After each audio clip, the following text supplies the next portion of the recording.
और इस वक्त हमारे साथ जुड़ रहे हैं लेफ्टिनेंट जनरल अता हुसैन, जो कि सुरक्षा विशेषज्ञ हैं। लेफ्टिनेंट जनरल अता हुसैन, आपसे ये जानना चाहेंगे कि इस समय बातचीत का जो पहला दौर शुरू हुआ था वो तो नाकाम रहा है, बल्कि सैटेलाइट इमेजेस से दिख रहा है कि और लंबा रूसी सेना का काफिला अब जो है वो केव के बाहर है। पूरी तरह से शहरों को घेर लिया गया है। ये जो स्थिति बनी हुई है, आर्टिलरी वहां पर है, क्या आपको लग रहा है कि आने वाले दिनों में शहरों पर कब्जा होगा? लगातार युद्ध जारी है, शेलिंग चल रही है वहां पे। देखिए ये नगमा जी, ये लड़ाई की तजवीज इसी तरह से होती है। ये अब हाइब्रिड लड़ाई से, मिलीजुली लड़ाई से बढ़कर एक कन्वेंशनल लड़ाई हो गई है, ग्राउंड फोर्सेस के साथ हो गई है। शुरुआत में जब रूस ने 6 दिन पहले इसकी शुरुआत की, कॉन्फ्लिक्ट इनिशिएशन जब इनिशिएट किया, तो मेरे ख्याल में पूरे अपने कॉम्बैट पावर को इस्तेमाल नहीं किया, खासतौर पे एयर पावर को नहीं इस्तेमाल किया, पूरी रॉकेटरी, पूरी आर्टिलरी की काबिलियत नहीं इस्तेमाल की, कैलिब्रेट किया शायद इस एम के साथ, इस मुद्दे के साथ कि एक मैसेज मिल जाए यूक्रेन को और शायद उसके बाद इमीडिएटली बातचीत के अंदर उनको कन्विंस कर दें कि सरेंडर कर लें। मुझको यही तजवीज लगी जिस तरह से तजवीज उनकी बनी है। मगर ये बातचीत जो है अब टूट चुकी है और रूस ने खुद काफी कैजुअलिटी सफर की हैं और यूक्रेन के क्लेम्स जो जिस तरह से सूचना की लड़ाई, इंफॉर्मेशन वॉरफेयर के जरिए बाहर गए हैं, इससे लग रहा है कि यूक्रेन की फौज जो है काफी हद तक रूसी फौज को थामने में कायम हो गई, सक्सेसफुल हो गई है। तो ये दूसरा दौर शुरू हो रहा है। आज जो आप देख रहे हैं एक दूसरा दौर लड़ाई का शुरू हो रहा है।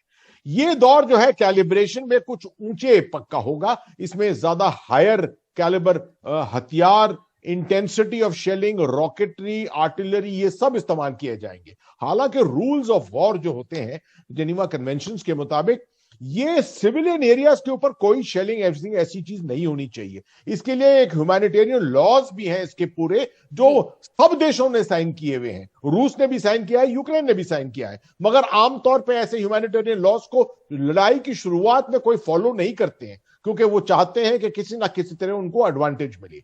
जो ये शहरों की लड़ाई होती है, बड़ी घमासान लड़ाई होती है। आपको मैं याद दिला दूं, मोसल सीरिया में जो लड़ाई हुई थी, किसने 2-2.5 महीने तक लड़ाई चली थी शहर के बाहर से अंदर आने के लिए।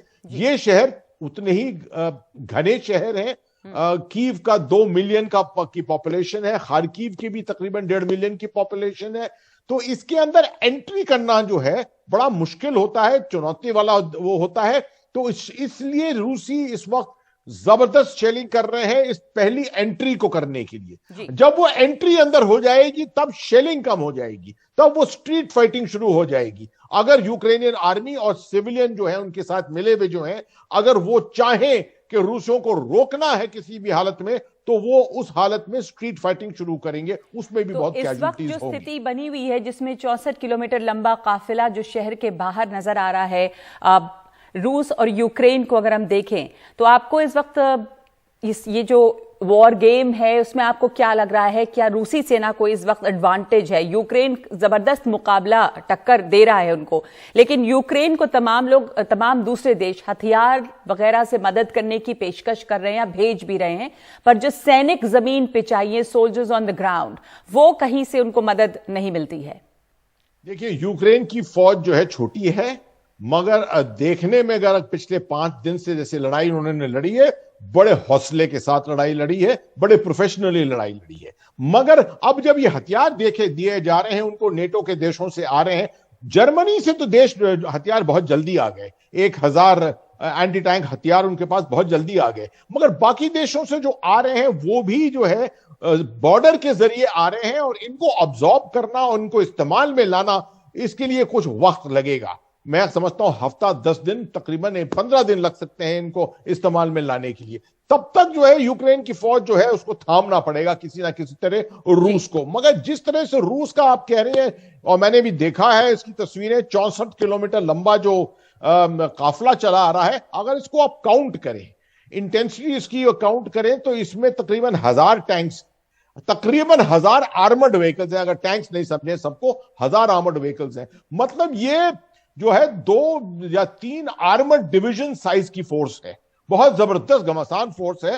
और ये खुलेआम आ रही है, सड़क के ऊपर आ रही है। इसका मतलब है कि यूक्रेन का जो एयर पावर है वो किसी तरह से इस वक्त जो है वो इफेक्टिव नहीं है, क्योंकि ऐसे खुले तरीके से सड़क के ऊपर आर्मर्ड की हथियारों को लाना, आर्मर्ड की गाड़ियों को लाना जब एयर एक्टिव हो तो नामुमकिन होता है। तो उससे लग रहा है कि रूस तैयारी कर रहा है अगले 2 से 3 दिन में कीव के ऊपर हमला जो है काफी घमासान तौर पर शुरू हो जाएगा। जी, इस वक्त हमारे साथ लेफ्टिनेंट जनरल अता हसनैन हमारे साथ इस वक्त जुड़ रहे हैं। मेहताब एक छात्र हैं जो सुमी में फंसे हुए हैं और साथ साथ बसुकांत भी हैं जो यूक्रेन से लौटे हैं। मेहताब हमारे साथ हैं इस वक्त। आप बताएंगे कि आप कहाँ पे हैं और किस हालात में हैं?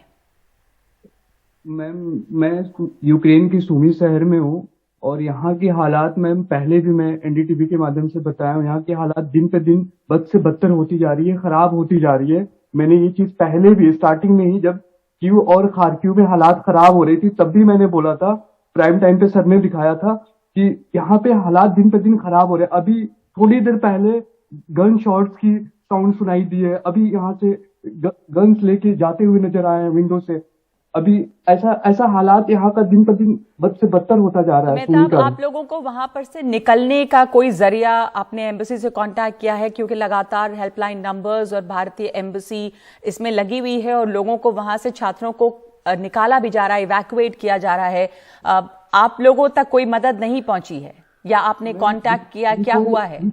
4 डेज 5 डेज मैंने एम्बेसी को फोन किया था। एम्बेसी के नंबर पे हमारी बात हुई थी तो उन्होंने बोला था कि 1 से 2 दिन वक्त लगेगा सुमी के लिए, 1 से 2 दिन वक्त चाहिए।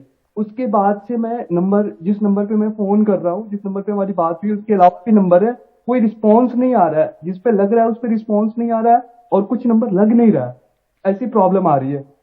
और यहाँ से निकलने के लिए मैम हम लोग, घर से भी फोन आ रहा है, रिलेटिव फोन कर रहे हैं, सारे फ्रेंड्स फोन कर रहे हैं कि सारे बच्चे आ रहे हैं, तुम लोग क्यों नहीं आ रहे हो, गवर्नमेंट इतनी इंतजाम कर रही है, तुम लोग क्यों नहीं आ पा रहे हो।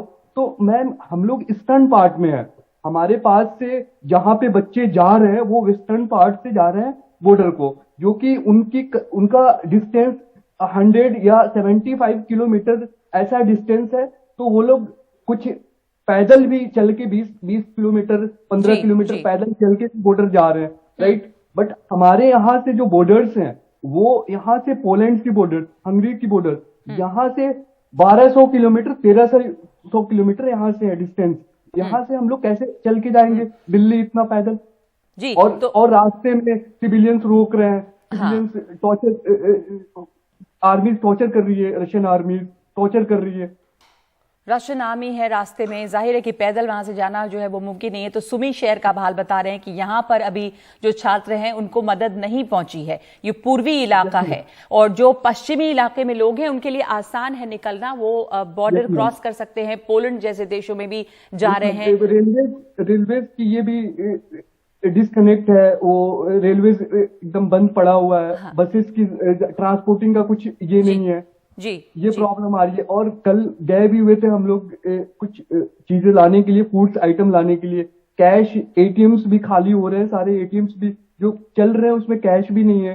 क्राइसिस पैसों की भी आनी है और रात में तो ब्यावा हो जाता है, सायरन्स की सुनाई देती है, गोली ब्लास्ट, ये सारी चीजें बहुत बहुत सफर कर रहे हैं, बहुत पैनिक के अंदर से हम लोग, बहुत पैनिक, बिल्कुल बहुत मुसीबत की हालत है। और उसमें लगातार निकालने की, वहां से इवैक्यूएट करने की कोशिश कर रही है सरकार और काफी नंबर्स में स्टूडेंट्स लौटे भी हैं। अब आप इस जगह पे फंसे हुए हैं जहां पर अब तक मदद नहीं पहुंची है। बस ये उम्मीद कर सकते हैं कि आपने हमसे बात की है, हमारे जरिए से आगे तक ये बात पहुंच पाए।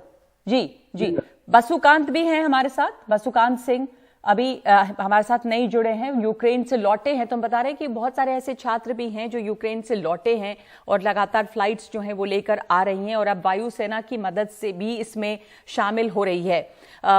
लेफ्टिनेंट जनरल अता हसनैन साहब, जो हालात हैं वो बद से बदतर हो रहे हैं। कई देश हैं जैसे पोलैंड जैसे देश हैं, उन्होंने ये कहा है कि भारतीय बिना किसी वीजा के आ सकते हैं पोलैंड की सीमा में और वहां से निकाला जा रहा है। जो इवैक्यूएशन इस समय चल रहा है, फिर भी वहां पे बहुत सारे लोग हैं जो फंसे हुए हैं और इस तरह की युद्ध की स्थिति में जिस तरह से इवैक्यूएशन हो रहा है, आपको लगता है कि इसको थोड़ा और तेज करना मुमकिन भी है या जिस तरह से अभी चल रहा है उसमें अमूमन इस तरह के हालात में ये मुश्किलें आती हैं?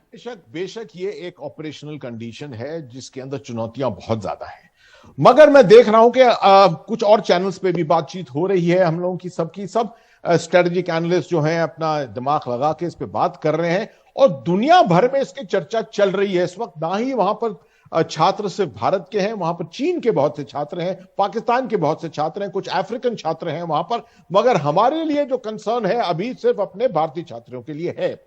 देखिए ये अगर इंटरनेशनली अगर एक कंसेंसस बना जाए, चीन भारत एक साथ हो जाए, और चीन और भारत पहले भी काफी हद दफे साथ रहे हैं इन तरह की चीजों में, और अमेरिका के साथ सिक्योरिटी काउंसिल के अंदर हर जगह इस तरह से ये दबाव डालें जिससे कि यूनाइटेड नेशंस जो है इसका इनिशिएटिव ले, साथ में जो ह्यूमैनिटेरियन एजेंसीज हैं जैसे आपको आईसीआरसी है, international committee of the red cross ने बहुत बड़े बड़े काम किए हैं दुनिया भर की लड़ाइयों के अंदर। आईसीआरसी हो, यूएनएचआरसी हो, इस तरह के ऑर्गेनाइजेशंस को आना पड़ेगा और रूस और यूक्रेन दोनों को मानना पड़ेगा, उनको दोनों को कन्विंस करना पड़ेगा कि आपकी लड़ाई है, आप लड़ते रहें, अभी भी कोशिश जारी है कि आप लोगों के बीच में किसी तरह से अमन बने।